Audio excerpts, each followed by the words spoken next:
तो आहार नाल जिसे एलिमेंट्री कैनाल बोलते हैं इंग्लिश में इसे, इसका मतलब पहले समझिए। आहार नाल एक रास्ता प्रोवाइड करता है। भोजन जो हम करते हैं वो भोजन पेट में जाने के लिए, छोटी आंत में जाने के लिए, बड़ी आंत में जाने के लिए एक ये व्यवस्था है, और उसी व्यवस्था में भोजन को पचना होता है। तो आहार नाल मुख गुहा से प्रारंभ होता है और गुद्दा द्वार तक ये जाता है। क्या? गुद्दा द्वार तक ये जाने का काम करते हैं। तो भोजन आपको पता चल गया कहाँ से कहाँ तक जाएगा, तो मुख गुहा से जाएगा और मुख गुहा से स्टार्ट होके आपको गुद्दा द्वार द्वारा बाहर निकल जाएगा।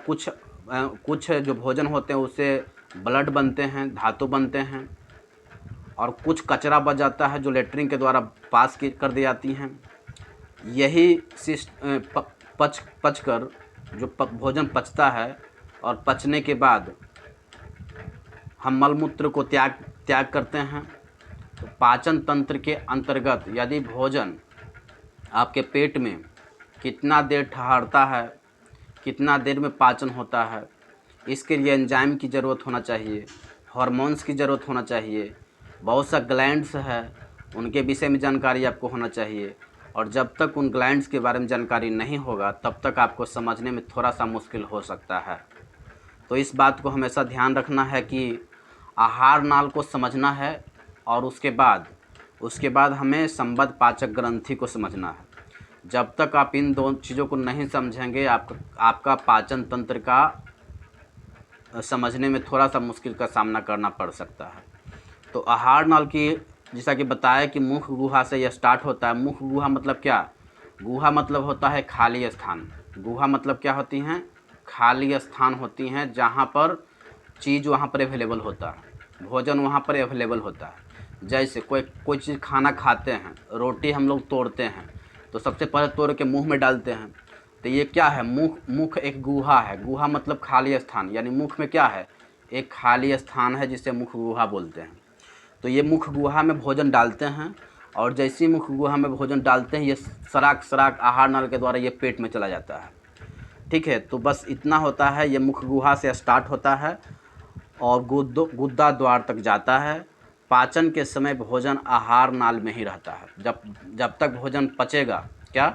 जब तक भोजन पचेगा तब तक भोजन आहार नाल में ही रहेगा। जब भोजन पच जाएगा तो ये रस बनेगा और कोई स्थान पर जाकर के ये प्रोटीन बनाएगा, वसा बनाएगा, मिनरल्स बनाएगा, जो हम लोग खाते हैं उससे धातु बनेगा। तो ये वहाँ पर बनता है। आहार नल की लंबाई की बात करें, कहीं कहीं पूछ देता है कि आहार नल की लंबाई क्या है। तो आहार नल की लंबाई होता है 32 फीट। आपको याद होना चाहिए या पता होना चाहिए कि आहार नल की लंबाई कितनी होती है, तो 32 फीट होती हैं। आहार नाल के अंतर्गत आता क्या क्या है? ठीक है, तो आहार नाल के अंतर्गत सबसे पहले तो मुख गुहा आएगा, उसके बाद नीचे जाएंगे तो ग्रास नली आएगा, उसके बाद नीचे जाएंगे तो आमाशय आएगा, आमाशय के नीचे जाएंगे तो छोटी आंत आएगा, छोटी आंत के नीचे जाएंगे तो बड़ी आंत आएगा, बड़ी आंत के बाद मलाशय, मलाशय के बाद गुद्दा, और गुद्दा द्वार के द्वारा ये जो खाना होता है वो पच के बाहर निकल जाता है। तो ये रास्ते होते हैं जहाँ पर भोजन को पचने होते हैं। कौन कौन? मुख गुहा, ग्रास नली, मलाशय, आमाशय, छोटी आंत, बड़ी आंत, मलाशय, गुद्दा, बाहर। तो इतना आपको पता होना चाहिए। क्या? इतना आपको आहार नाल के बारे में आपको पता होना चाहिए, जिसे इंग्लिश में बोला जाता है एलिमेंट्री कैनाल। फिर आहार नाल को जब हम समझ जाते हैं तो पाचन ग्रंथि को हम समझना पड़ता है, क्योंकि भोजन को पचाने के लिए हमें पहले ही बताया कि कुछ ग्लैंड्स हमें पता होना चाहिए जहाँ पर भोजन जाएगा और वहाँ पर हार्मोन्स और एंजाइम्स सेक्रेट करेगा ताकि भोजन पचेगा। तो देखिए, ये पाचन ग्रंथियाँ भोजन को पचाने के लिए एंजाइम का निर्माण करती हैं। क्या? ये जो ग्रंथियाँ जो हम पढ़ेंगे वो क्या भोजन को पचाने के लिए कुछ एंजाइम और कुछ हार्मोन्स को सिक्रीट करेंगे। जैसे हम बोल सकते हैं लार ग्रंथि, यकृत ग्रंथि, पित्ताशय, अग्नाशय, ये सब जो ग्रंथियां हैं, क्या ये चार जो ग्रंथियां बताए, ये सिर्फ़ और सिर्फ एंजाइम और हार्मोन्स को सिक्रीट करने के लिए पर्याप्त होते हैं, जिससे कि भोजन पचते हैं। क्या? जिससे कि भोजन पच जाते हैं। तो कौन कौन बताया लार ग्रंथि, यकृत, पित्ताशय और अग्नाशय, ये 4 जो होती हैं जिससे एंजाइम सिक्रीट करते हैं और भोजन पचते हैं। अब बारी बारी से हम लोग इसी को ध्यान में रख के आगे जाएंगे तो आपको समझ में पूरी तरह से आ जाएगा। पाचन की क्रिया जो होती है, पचने की क्रिया सबसे पहले मुख में ही स्टार्ट हो जाती है। क्या? पाचन की क्रिया स्टार्ट कहाँ से होता है? तो मुख में ही स्टार्ट हो जाता है। मुख मतलब मुंह। क्या? मुख मतलब मुंह। मुंह के अंदर ही पाचन स्टार्ट हो जाता है। वो मुख गुहा में जो पाचन होता है वो वसा का नहीं होता है, बल्कि कार्बोहाइड्रेट की होता है, और सिर्फ कार्बोहाइड्रेट को होता है, न वसा का होगा न प्रोटीन के होगा। याद रखना है, कार्बोहाइड्रेट जो भी हम खाते हैं वो कार्बोहाइड्रेट का पाचन कहाँ होती हैं? मुख में होती हैं। मुंह के अंदर ही वो पच जाता है। क्या? मुख के अंदर ही वो पच जाता है। और मुख के अंदर पचाता कौन है? तो एंजाइम्स। कौन सा एंजाइम? जस्ट अभी तुरंत आगे देखेंगे हम। तो पाचन की क्रिया मुख गुहा से प्रारंभ होगा। पाचन की क्रिया छोटी आंत में पूर्ण हो जाएगा। पाचन की क्रिया कहाँ पर पूर्ण हो जाएगा? छोटी आंत में पूर्ण हो जाएगा। बड़ी आंत में भोजन का पाचन नहीं होता है। क्या? बड़ी आंत में भोजन का पाचन नहीं होता है, ये आपको पता होना चाहिए। बड़ी आंत में किसका पाचन होता है? तो बड़ी आंत में जल का पाचन होता है। बड़ी आंत में किसका पाचन होता है? तो जल का पाचन होता है। इतना आपको जानकारी आपको होना चाहिए। उसके बाद हम मुख गुहा के बारे में पढ़ते हैं। मुख गुहा के मतलब क्या होती हैं, इंग्लिश में क्या बोला जाती है? तो मुख गुहा को इंग्लिश में बकल कैविटी के नाम से जाना जाता है। पाचन मुख से ही प्रारंभ हो जाता है। मुख गुहा एक खाली स्थान है जहाँ पर एक जीभ है। आप देख रहे हैं मुख गुहा खोलिए, मुंह जब खोलिएगा तो आपको क्या मिलेगा? जब मुंह आप खोलते हैं तो एक जीभ मिलेगा, 32 दांत मिलेगा। हाँ, एक जीभ मिलेगा, 32 दांत मिलेगा, और 3 जोड़ा लार ग्रंथि मिलता है। ठीक है, 3 जोड़ा लार ग्रंथि मिलता है, और एक जीभ मिलेगा और 32 दांत मिलेगा। यही मुख गुहा के अंतर्गत आप देखते ही होंगे। आप जब मुंह के ओपन करते होंगे, मुंह जब खोलते होंगे तो आपको एक जीभ दिखता होगा, 32 दांत दिखता होगा, और क्या दिखता होगा? तो 3 जोड़ी लार ग्रंथि दिखता होगा जो कंठ के आसपास से होता है। जो कंठ है वहाँ पर दिखता है। और जब भोजन करेंगे आप, जब भोजन करते हैं तो वो प्रज्वलित होती हैं। क्या? वो प्रज्वलित होती हैं, और वो भोजन के पचाने के लिए ही प्रज्वलित होती है। लार ग्रंथि आपको तब दिखाई पड़ेगा जब आप भोजन मुंह में डालेंगे। क्या? जब मुंह में भोजन डालते हैं तभी वो सिक्रीट करता है, अन्यथा वो सिक्रीट नहीं करता है। हालांकि लार ग्रंथि प्रत्येक घंटा, प्रत्येक मिनट, प्रत्येक सेकंड बन रहा होता है। लार ग्रंथि प्रत्येक घंटा, प्रत्येक मिनट, प्रत्येक सेकंड बन रहा होता है। तो इतना आपको मुख गुहा से आपको पता होना चाहिए। फिर लार ग्रंथि, जिसको इंग्लिश में सैलिवरी ग्लैंड के नाम से जाना जाता है। क्या जाना जाता है? सैलिवरी ग्लैंड के नाम से जाना जाता है। लार ग्रंथि होता क्या है? थोड़ा बहुत लार ग्रंथि के बारे में जानते हैं। तो लार ग्रंथि मुख गुहा में बनता है, और ये लार ग्रंथि प्रत्येक दिन लगभग 1.5 लीटर के अप्रोक्स बनता है। क्या? 1.5 लीटर, यानी कि लगभग 1.5 लीटर लार का स्राव होता है। यानी लार बनने का काम कितना होता है? प्रत्येक दिन 1.5 लीटर बनता है। लेकिन लोग क्या करता है? उसे थूक देता है। क्या? उसे थूक देता है। कभी थूकना नहीं चाहिए, क्योंकि लार में ही थूक में ही क्या होता है? लार होता है। और वो लार जो होती हैं भोजन को पचाने के लिए इतना पर्याप्त होता है जिसकी आप कल्पना भी नहीं कर सकते हो। कल्पना नहीं कर सकते हो, क्योंकि आप थूक के अब इसीलिए बोला जाता है कि कभी थूकना नहीं चाहिए। वो थूक को पेट में जाना चाहिए। उसका काम क्या होती है? पेट में काम होता है। लेकिन लोग क्या करता है? उसको थूक देता है, बाहर फेंक देता है। उसे कभी नहीं फेंकना चाहिए, क्योंकि वो भोजन को पचाने के लिए बना है। वो फेंकने के लिए नहीं बना है, वो भोजन को पचाने के लिए बना है। तो लार ग्रंथि आगे हम देखते हैं, और डीप में हम जाएंगे। तो इतना जान लीजिए कि लार ग्रंथि प्रत्येक दिन 1.5 लीटर बनता है, और ये भोजन के लिए उपयुक्त होता है, उपयोगी होता है। इतना आपको लार ग्रंथि से आपको पता होना चाहिए। लार ग्रंथि को सैलिवरी ग्लैंड के नाम से जाना जाता है। फिर लार ग्रंथि से जो एंजाइम निकलते हैं, सिक्रेट जो होते हैं, वो कौन कौन होते हैं? तो लाइसोजाइम, टाइलिन, डायस्टेज और म्यूलिन, ये 4 लार ग्रंथि से एंजाइम को सिक्रेट किया जाता है। कौन कौन? लाइसोजाइम, टाइलिन, डायस्टेज और म्यूलिन। ये जो काम करता है ना, लार ग्रंथि जो सिक्रेट किया, ये 4 तरह के जो सैलिवरी ग्लैंड जो है वो लार प्रोवाइड किया, इसमें एंजाइम्स हैं। ये सब क्या है? एंजाइम्स हैं। लाइसोजाइम एंजाइम से है, टाइलिन एंजाइम से है, ठीक है, या डायस्टेज एंजाइम से है। इसका काम अलग अलग होता है। इसका काम क्या होता है? अलग अलग होता है। इसमें सबसे ज़्यादा अगर की बात करेंगे तो टाइलिन सिक्रेट करता है। अगर लाइसोजाइम, टाइलिन, डायस्टेज और म्यूलिन में सबसे ज़्यादा क्या सिक्रेट करता है, तो आपको पता होना चाहिए टाइलिन। टाइलिन जो होती हैं बहुत ही उपयोगी, मुख गुहा में जो लार ग्रंथि से सिक्रेट करता है जो एंजाइम, बहुत ही ज़्यादा उपयोगी होता है। इस बात को याद रखना है। क्यों? क्योंकि टाइलिन ही तो है जो हमारे कार्बोहाइड्रेट जो खाते हैं, मुंह में लेते हैं, और टाइलिन उसको क्या करता है? पचा देता है। क्या करता है? पचा देता है। यानी मुंह में ही कौन पचाता है? तो मुंह में ही आपका टाइलिन जो बनता है, वो टाइलिन मुंह में ही पचा देता है भोजन को। कौन सा भोजन को?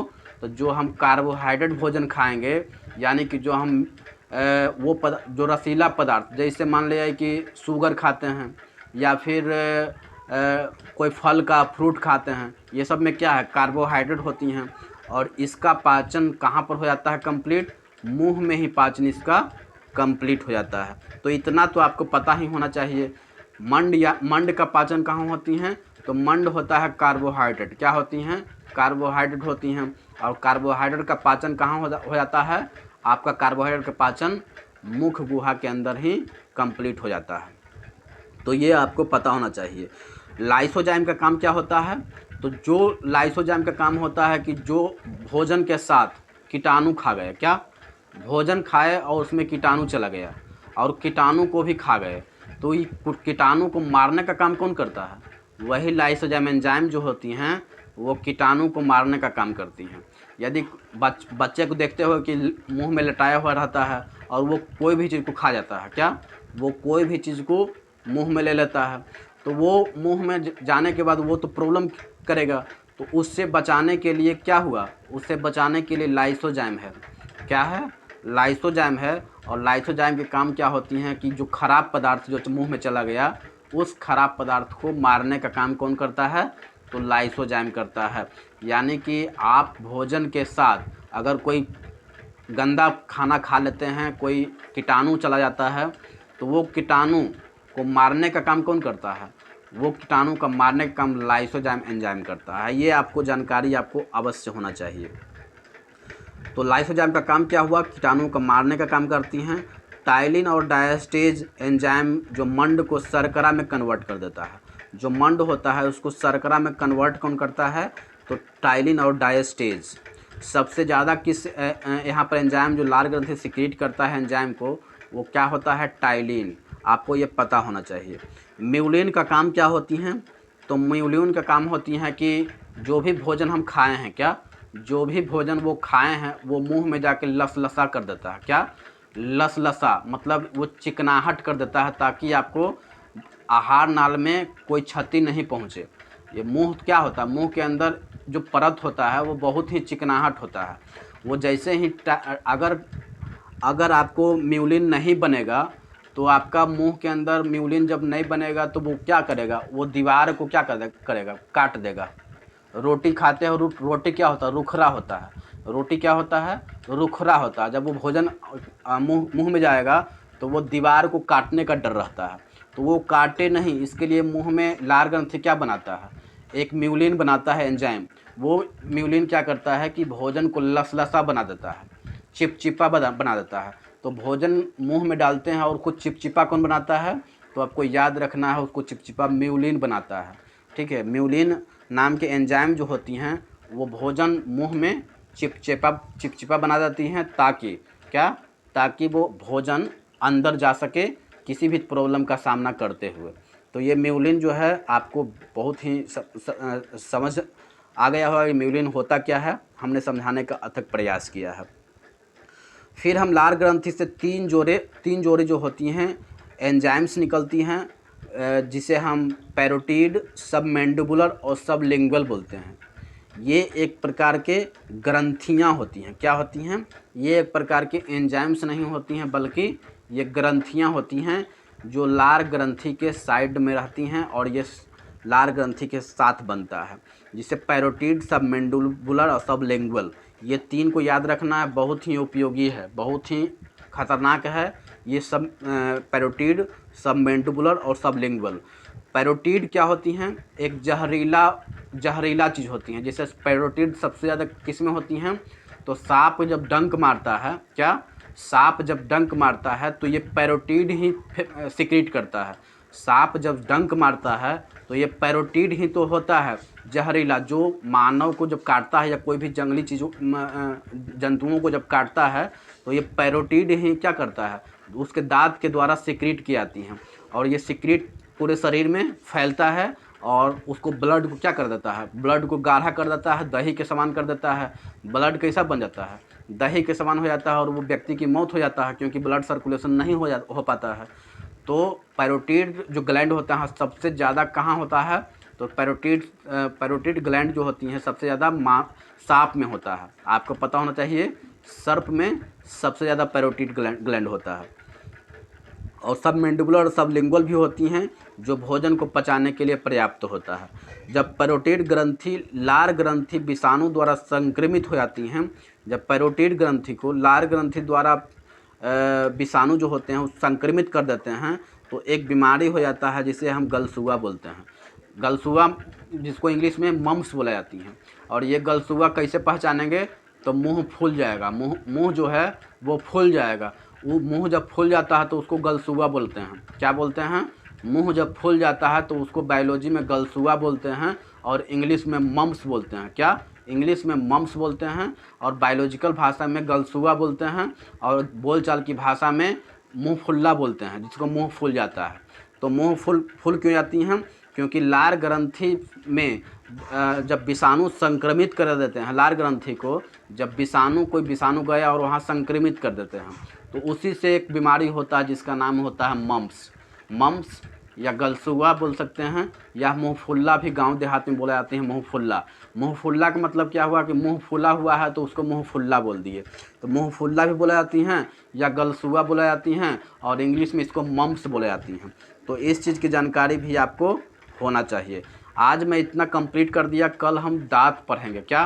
दांत के विषय में हम लोग पढ़ेंगे, क्योंकि दांत को भी भोजन के पचाने के लिए बहुत ही उपयोगी चीज़ है। क्योंकि दांत नहीं रहेगा तो भोजन को चिबाओगे कैसे? क्या?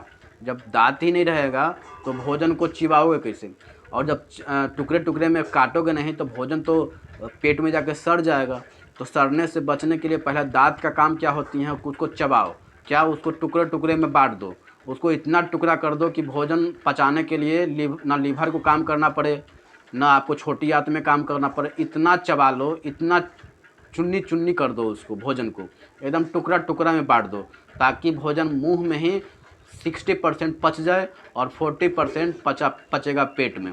तो आप लोग भोजन को कितना बार चबाते हैं? आप कमेंट में कीजिएगा कि आप भोजन को जब मुंह में लेते हैं तो कितने बार चबाते हैं। आज का ये पहला आपका क्वेश्चन है। तो आज के लिए इतना ही छोड़ देते हैं। फिर मिलेंगे अगले वीडियो में, अगले टॉपिक के साथ, अगले कंटेंट के साथ, अगले जो मोटिवेशन है उसके साथ हम मिलेंगे। अभी के लिए इतना ही। जय हिंद, जय भारत, वंदे मातरम।